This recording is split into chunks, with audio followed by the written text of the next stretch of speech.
much from top to bottom, everybody plays a very important role.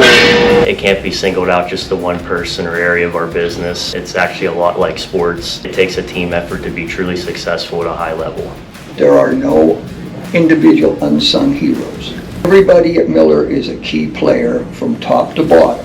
If there was any unsung hero on the production floor or anywhere at Miller in any of the processes, I would say it's that person that looks around and asks, is there a better way to do this? Can I do this job better?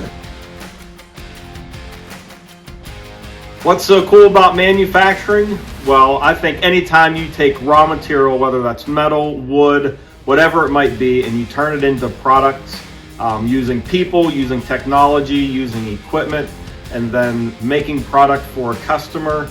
And then I know for myself, whenever I'm out and about with my family or traveling on the interstate or wherever I might be, and I see that part that I know that our company helped make, I think that is what's so cool about manufacturing.